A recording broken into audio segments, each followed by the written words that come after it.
حضرت موسیٰ علیہ السلام ایک دن جنگل جا رہے تھے کہ انہوں نے ایک چرواہے کی آواز سنی اور اونچی اونچی آواز سے کہہ رہا تھا، اے میرے جان سے پیارے خدا، تو کہاں ہے؟ میرے پاس آ، میں تیرے سر میں کنگھی کروں،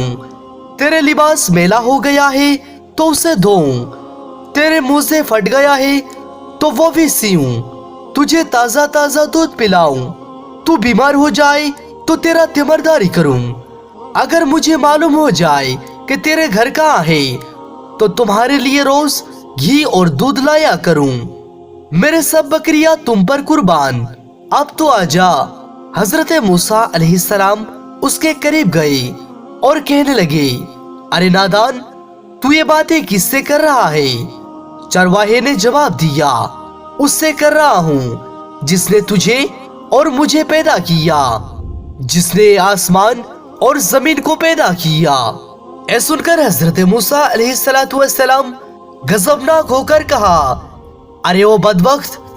تو اس بےہودہ بکواس سے کہیں کا نہ رہا، وجہ مومن کے تو کافر ہو گیا، خبردار، ایسے بے معنی فضول بکواس بند کر، تیری یہ کفر کی بدبو ساری دنیا میں پھیل گئی۔ ارے بے وقوف، اے دودھ، لسی ہم جیسے مخلوق کے لیے ہے، کپڑے کے محتاج ہم ہیں،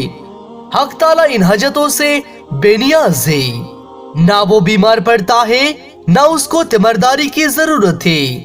نہ اس کا کوئی رشتہ دار ہے، توبہ کر اور اس اللہ تعالیٰ سے ڈر۔ حضرت موسیٰ علیہ السلام کے غیظ و غضب میں بھرے ہوئے یہ الفاظ سن کر چرواہے اوسان کھتا ہو گئے اور خوف سے تھر تھر کانپنے لگا، چہرہ زرد پڑ گیا اور کہا، اے اللہ کے ذلیل القدر پیغمبر حضرت موسیٰ علیہ السلام، تو نے ایسے بات کہی کہ میرے منہ ہمیشہ کے لیے بند ہو گیا اور مارے ندامت کے میری جان ہلاکت میں پڑ گئی۔ اے کہتے ہی چرواہے نے سرد آنکھ کھینچی، اپنا گریبان تر در کیا اور دیوانوں کی طرح اپنے سر پر خاک اڑاتا ہوا غائب ہو گیا۔ حضرت موسیٰ علیہ السلام اللہ تعالیٰ سے ہم کلام کے لیے کوہ طور پر گئے تو اللہ تعالیٰ نے فرمایا، اے موسیٰ، تو نے ہمارے بندے کو ہم سے جدا کیوں کیا؟ تو دنیا میں جدائی کے لیے آیا ہے یا ملاپ کے لیے؟ خبردار، اس کام میں احتیاط رکھ، ہم نے اپنی مخلوق میں ہر شخص کی فطرت الگ الگ بنائی ہے اور ہر فرد کو دوسرے سے جدا عقل بخشی ہے، جو بات ایک کے حق میں اچھا ہے تو دوسرے کے لیے برا ہے،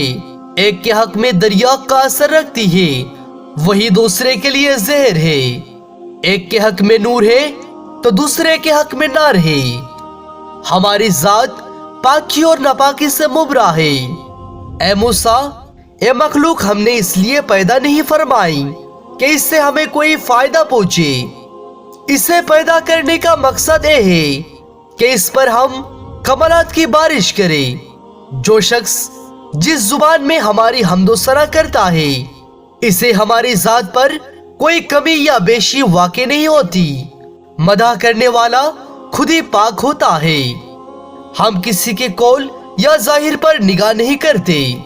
ہم تو باطن اور حال دیکھتے ہیں۔ اے موسیٰ، خردمندوں کا ادب اور ہے، دل جلو اور جانہاروں کے ادب اور۔ حضرت موسیٰ علیہ السلام نے خدا کا عتاب آمیز خطاب سنا تو سخت پشیمان ہوئے اور بارگاہ الہی میں نہایتی ندامت اور شرمساری سے معافی مانگی اور اس چرواہے کو ڈھونڈنے لگے، جنگل کے کونے کونے چھان ماری لیکن چرواہے کی کوئی پتہ نہ چلا، اس قدر چلے کہ آپ علیہ السلام کی پیر مبارک میں چھالے پڑ چکی تھی۔ آخر آپ علیہ السلام اسے پانے میں کامیاب ہوئے۔ چرواہے نے آپ کو دیکھ کر کہنے لگا، اے اللہ کے نبی، آپ مجھ سے کیا خطا ہوئی ہے، آپ یہاں بھی پہنچ گئے؟ تو حضرت موسیٰ علیہ السلام نے جواب دیا، اے چرواہے، میں تجھے مبارکباد دینے کے لیے آیا ہوں، تجھے اللہ تعالیٰ نے اپنا بندہ فرمایا ہے اور اجازت عطا کی ہے، جو تیرے جی میں آئے بنا خوف کے کہا کر،